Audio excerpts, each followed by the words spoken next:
Bill Schwab, winebuys.com here. And Barry stopped by again with the grinder again. Now, if you saw the video of us tasting the grinder and you saw how excited I was, I just couldn't contain myself. You notice we're dressed up. We're going to go out, take the show on the road.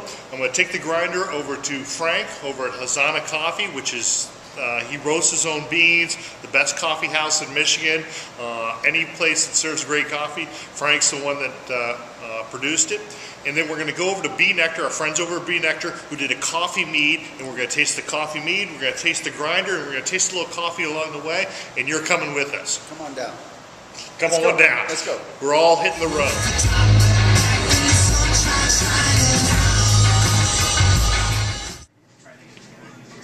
Bill Schwab, winebuys.com here, and I grabbed Barry, as we showed you earlier in the video. We stopped in, we're grabbing Frank, and we were just going to grab him and head down to B Nectar and taste the Pinotage and taste the coffee mead, but we had to do a little coffee tasting, as you can tell, and Frank said, Bill, you can't have coffee Pinotage. A little bit of coffee. So on our pack, we're going to have the coffee Pinotage, we're going to have the B Nectar coffee mead, which you provide all the coffee for. Absolutely. And we're going to throw in a half pound of coffee in there. After the tasting, we went with the Ethiopian hair turtle. You want to tell them a little bit about what's going on with the coffee, Frank? Absolutely. So we're going to offer some half pounds, some gift boxes. Ethiopian Harar is my best seller. It has notes of blueberry, sometimes cherry, pipe tobacco with a red wine finish.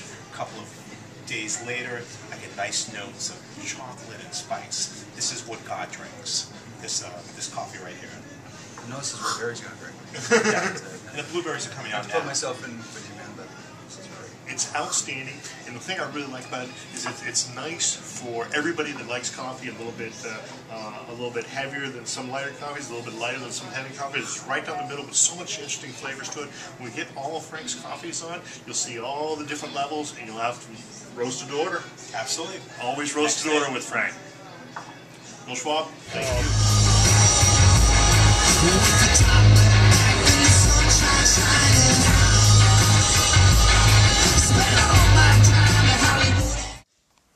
Bill Schwab, winebuys.com here. I'm here with Brad, Frank, our good buddy Barry Downey, and we had talked earlier about leaving the lovely Wine Buys facility, going to grab Frank and shoot down here at B Nectar. You know, we had a little delay there. We had to taste a little bit of coffee, but we're here at B Nectar, and we're going to taste the coffee Pinotage with everybody here, a little sophisticated palate tasting.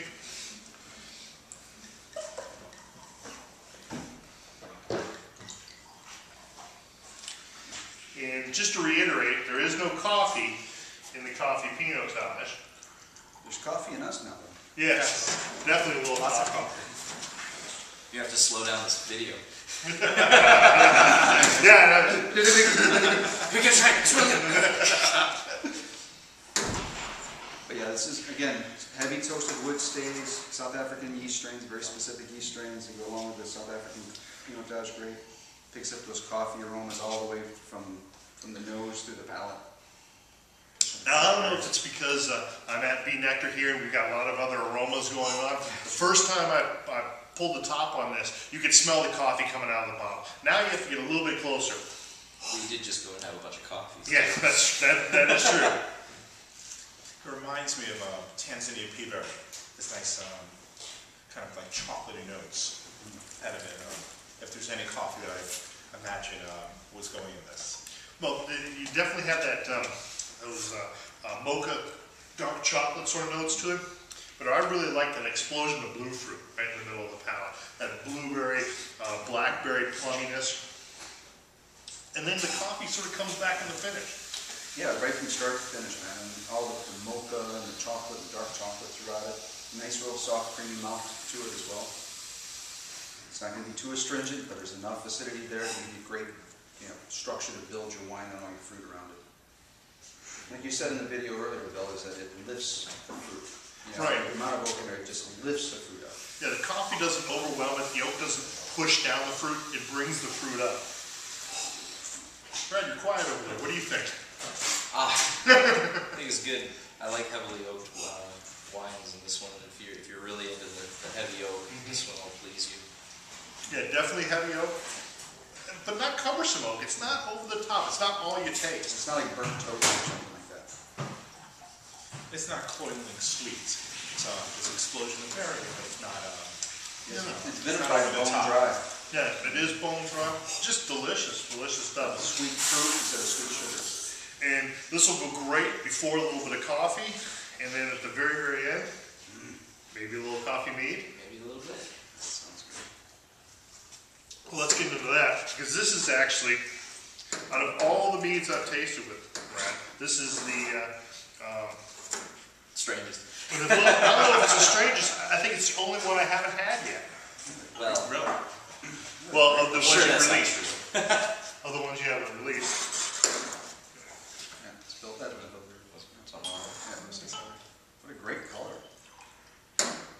Oh my gosh. How cool is that? There's nothing better when the Bee Nectar guys would come in with their little bottles and say, Frank, you got to try this. That's a Pulling right out of the huge tank. smile. So the contraband. Well, you definitely get that beautiful push-up of coffee on the nose to it. Is it like blood orange or something like that on the nose? Like a little... Well, the base of this is orange, isn't it? No, it's wildflower. It's wildflower? Michigan wildflower honey from the thumb.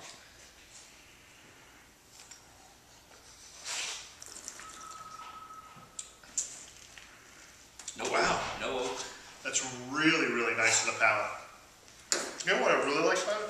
Is the nose gives you this huge jump of coffee, and then just as a background when it hits the meat. Beautiful stuff. Good job. I was expecting it to be a lot more assaultive of the coffee, but it's not. It's extremely well integrated.